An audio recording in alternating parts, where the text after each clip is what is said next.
इदानीं वेद स्वाध्यायो भविष्यति। अद्य यजुर्वेदस्य चतुर्थोऽध्यायस्य द्वितीयमन्त्रस्य स्वाध्यायो भविष्यति। स्वाध्यायमान मंत्रस्य आपो अस्मान् मातरः इत्येतानि प्रथमानि पदानि सन्ति।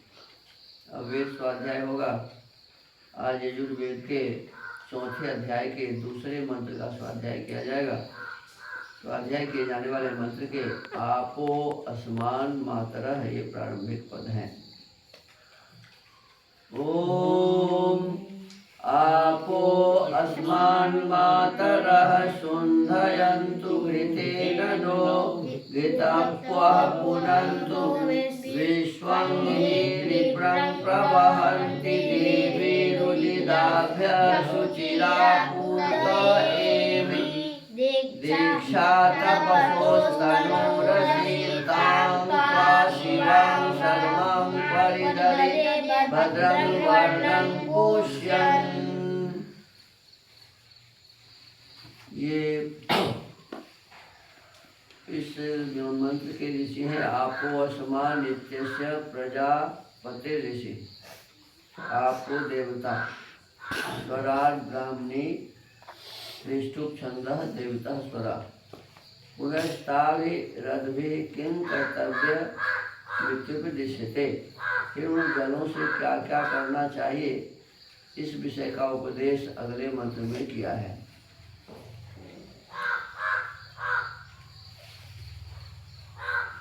इसके पदार्थ हैं हे मनुष्यों, जैसे भद्रम अति सुंदर वर्णम प्राप्त होने योग्य रूप को पुष्यन पुष्ट करता हुआ मैं, जो घृतप्व घृत को पवित्र करने, देवी देवगुण युक्त मातरा माता के समान पालन करने वाले, आपा जल, मैंने जल को क्या बताया, माता के समान पालन करने वाले, आपा जल रिप्रम व्यक्त वाणी को प्राप्त करने व जानने योग्य, विश्वम सबको प्रवहंती प्राप्त करते हैं, जिनसे विद्वान लोग अस्मान हम मनुष्य लोगों को शुंधयन्तु ब्राह्म देश को पवित्र करें, और जो घृतेन घृतवत पुष्ट करने योग्य जल हैं, जिनसे न हम लोगों को सुखी कर सकें, उनसे पुनंतु पवित्र करें। जैसे मैं इत भी उत अच्छे प्रकार आभ्य इन जलों से शुचि पवित्र तथा आप पूतः शुद्ध होकर दीक्षा तपसो ब्रह्मचर्य आदि उत्तम उत्तम नियम सेवन से जो धर्मानुष्ठान के लिए तनु शरीर असि है, जिस शिवाम कल्याणकारी सगमाम सुख स्वरूप शरीर को एवं प्राप्त होता और परिदधे सब प्रकार धारण करता हूँ, वैसे तुम लोग भी उन जल और ताम उस त्वाम आय अत्युत्तम शरीर को धारण करो। भावार्थ, इस मंत्र में वाचक लुप्तोपमा अलंकार है। मनुष्यों को उचित है कि जो सब सुखों को प्राप्त करने, प्राणों को धारण कराने तथा माता के समान पालन के हेतु जल है, उनसे सब प्रकार पवित्र होके इनको शोध कर मनुष्यों को नित्य सेवन करने चाहिए, जिससे सुंदर वर्ण रोग रहित शरीर को संपादन कर निरंतर प्रयत्न के साथ धर्म का अनुष्ठान कर पुरुषार्थ से आनंद भोगना चाहिए। इसमें कई बात है। सबसे पहली बात इसमें बताया गया कि जल को बताया है कि सब सुखों को प्राप्त कराने वाला। जल क्या है? ये सब सुखों को प्राप्त कराने वाला, को प्राप्त कराने वाला। दूसरी बात क्या है कि प्राणों को धारण कराने। हमारे जो प्राण है, यदि मान लो बहुत अधिक प्यास लग जाए, अत्यंत प्यास लग जाए, तो मालूम होता है कि प्राण अब निकल जाएगा, और जैसे ही पानी पीते हैं तो फिर शांति मिल जाती है। तो ये कहते हैं कि प्राणों को धारण कराने वाला और माता के समान पालन करने वाला।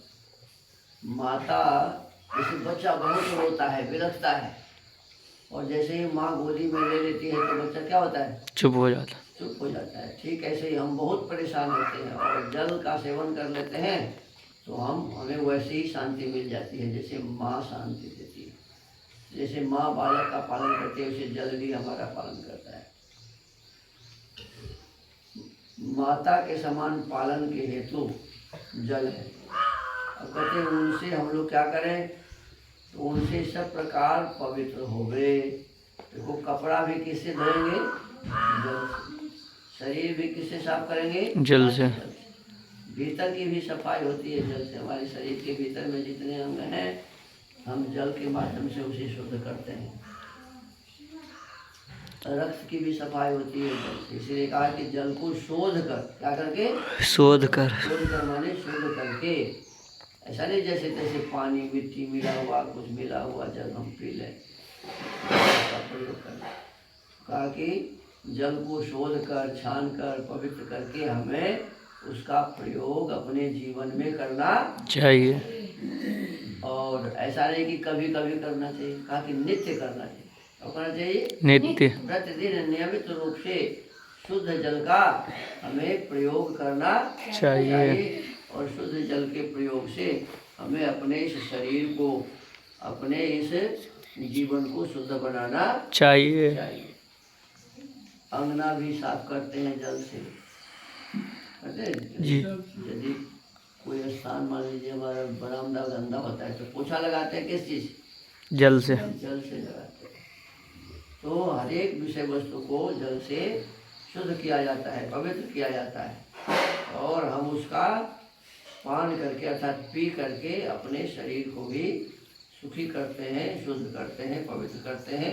स्नान करके हम अपने शरीर को शुद्ध करते हैं, पवित्र करते हैं। इस प्रकार से सुंदर वर्ण रोग रहित शरीर भी हमें कैसे मिलेगा? शुद्ध। जल का ठीक से प्रयोग करेंगे। वो आप लोग तो सोने लगते हो, सोने से क्या लाभ होगा बताओ? सीधा होकर के बैठ के सुनो तो कुछ लाभ होगा। कई बालक सोते हैं।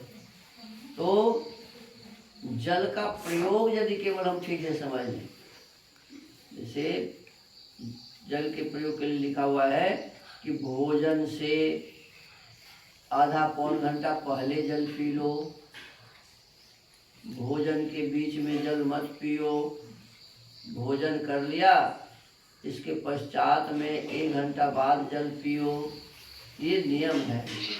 प्रातःकाल जगने के पश्चात जल पियो।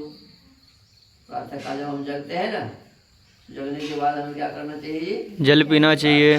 करने के पश्चात में जल पियो। और वो जल कैसा हो? शुद्ध। तो लिखा है कि शुद्ध हो। और शुद्ध कैसे होगा?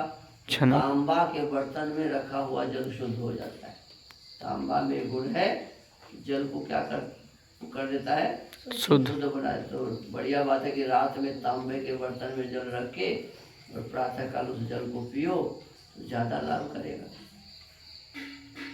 यदि मान लो तांबे के बर्तन नहीं है तो जो ही बर्तन है उसमें रात में ही ढक लो और प्रातःकाल वो जल पियो। और सर्दी के समय बहुत ज़्यादा ठंडी है तो बहुत ज़्यादा ठंडा जल नहीं पीना चाहिए। बहुत ज़्यादा ठंडा जल नहीं पीना चाहिए। फिर उस समय ताज़ा जल चापाकल से निकाल करके ताज़ा जल पियो, वो गर्म पानी होता है ठंडी। तो बहुत ज़्यादा गर्म भी नहीं पीना चाहिए, बहुत ज़्यादा ठंडा भी नहीं पीना चाहिए। प्रातःकाल जरूर जल पीना चाहिए।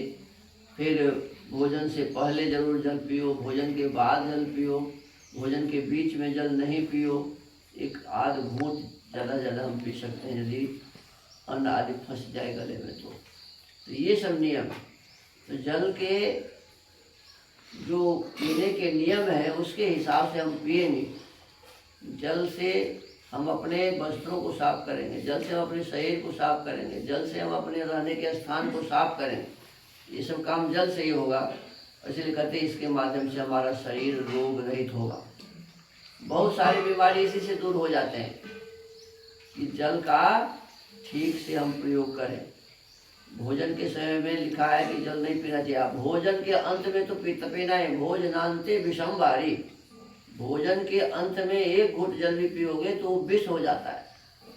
इसीलिए भोजन के अंत में हमें बिल्कुल जल नहीं पीना चाहिए। अंतिम ग्लास के बाद जल बिल्कुल ही नहीं पीना चाहिए, ये ध्यान रखो। अब बीच में भी ज़्यादा जल मत पियो, कभी कभी एक आध घूंट ले लिया ये बहुत है। तो जल के सेवन से हमारा शरीर क्या हो जाएगा जी, रोग रहित हो जाएगा। और निरंतर प्रयत्न के साथ धर्म का अनुष्ठान करने के लिए कहा। क्या कहा है जी, धर्म का अनुष्ठान। हमेशा धर्म का अनुष्ठान कर पुरुषार्थ करके आनंद को भोगना चाहिए। बिना पुरुषार्थ किए हुए आनंद नहीं मिलेगा। आनंद का मतलब होता है बहुत बड़ा सुख।